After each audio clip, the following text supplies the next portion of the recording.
The street may be fundamentally underestimating a massive margin expansion story.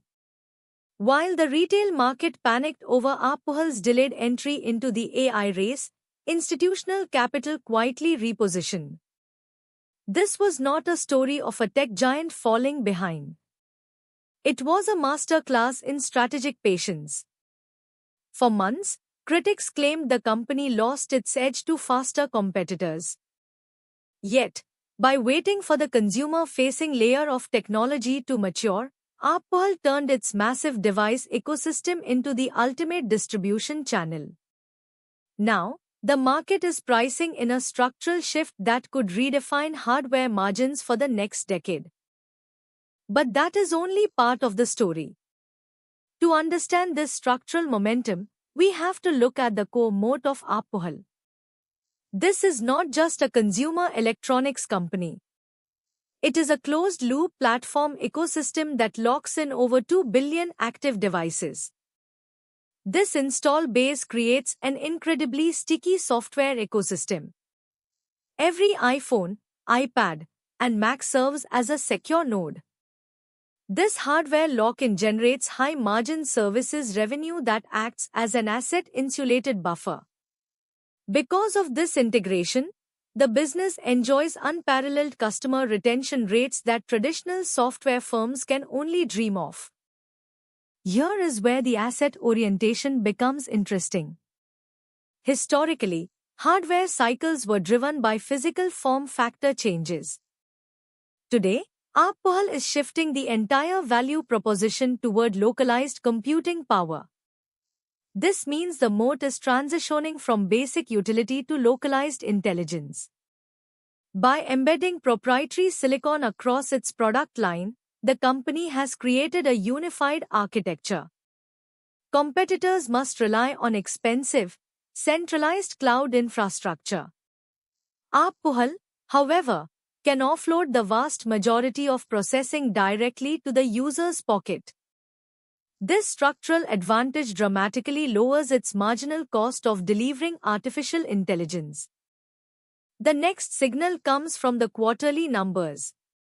If we examine the financial statements, the resilience of the hardware business is clear. Despite macroeconomic headwinds and extended replacement cycles, iPhone revenue has remained remarkably stable. Meanwhile, the services segment continues to demonstrate structural strength, expanding at double-digit rates. This revenue mix shift is highly favorable for margins. As high-margin services make up a larger percentage of total sales, the overall corporate margin profile continues to expand. This provides the company with immense cash generation capabilities even during transition years. That leads us to a deeper look at margin expansion. Gross margins have consistently ticked upward, driven by both premium device pricing and the high-margin services segment. This is not a temporary bump. It is a structural trend. The company is generating massive free cash flow, which is immediately utilized to defend its market position. This financial strength allows Aappuhal to fund its capital expenditures without diluting shareholders. While other tech giants spend billions on speculative infrastructure, Aappuhal generates clean, predictable cash flow that directly supports its premium valuation on Wall Street. Something important is happening here, and it starts with management's capital allocation strategy. CEO Tim Cook has executed a masterclass in risk mitigation. Instead of entering an expensive arms race with hyperscalers, management focused on share buybacks and dividend growth. This disciplined capital return program has retired significant portions of outstanding shares. This capital allocation directly enhances earnings per share growth. Management's guidance remains conservative, but their actions signal extreme confidence in the upcoming multi-year hardware upgrade cycle driven by consumer AI features. Now look at how the execution strategy is unfolding. Management is introducing a hybrid architecture called Aappuhal Intelligence. By combining on-device processing with secure private cloud servers, they are addressing the biggest consumer friction point, which is data privacy. This hybrid model allows the company to deliver advanced features without incurring the massive server costs that plague pure-play software companies. This strategy preserves their margin profile.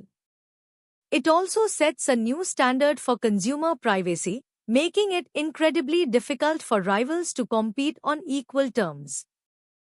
But how does this fit into the broader macro environment? We are currently seeing a massive capital rotation across the technology sector. Wall Street is beginning to demand returns on the massive infrastructure investments made over the last 2 years. While hyperscalers like Microsoft and Alphabet spend hundreds of billions on data centers, Apple is sitting at the very end of the value chain. They do not need to build the infrastructure. They simply need to control the device that accesses it. This unique position isolates Apple from the high capital expenditures of the hardware race. That's where things get interesting for the competitive landscape. As developers build new applications, they need a marketplace with highly engaged users. Apple controls the most lucrative digital marketplace in the world. Any breakthrough in software must ultimately be optimized for the App Store to achieve commercial scale. This gives Apple immense leverage. They do not need to build the best consumer models themselves. They can simply integrate third-party models into their operating system, extracting a fee while keeping users locked in their ecosystem. The next signal comes from the structural risks that could disrupt this thesis. The primary vulnerability is the extension of hardware replacement cycles. If consumers decide that current software features do not justify upgrading their devices, hardware revenue could stagnate. Additionally, geographic concentration remains a serious headwind. The Chinese market continues to be highly competitive, with local domestic rivals capturing market share. If domestic demand in key Asian markets slows down, Apple may face severe pressure on both its top-line growth and operating margins. That leads us to a bigger question regarding terminal risk, regulatory pressure. Apple faces unprecedented scrutiny from antitrust regulators in both the United States and Europe. The European Union's Digital Markets Act is forcing the company to open up its ecosystem, which could impact lucrative App Store fees. In the United States, the Department of Justice is targeting core ecosystem integration. If these legal battles force structural changes to the business model, the high-margin services segment could face compression, challenging the premium multiple currently assigned by the market.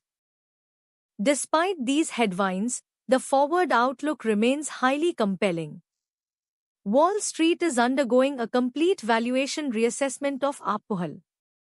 The company is no longer viewed as a cyclical hardware business, but as a premium AI distribution network. This shift provides long-term earnings visibility. As the install base upgrades over the next 24 months, we expect a strong hardware cycle. This will be accompanied by an acceleration in services revenue as new consumer-facing applications launch. This combination creates an incredibly resilient multi-year growth trajectory. Here's what's changing. The market is beginning to value the company's asset-light AI approach. By letting others build the expensive infrastructure, Apple has positioned itself to capture the highest margin portion of the value chain.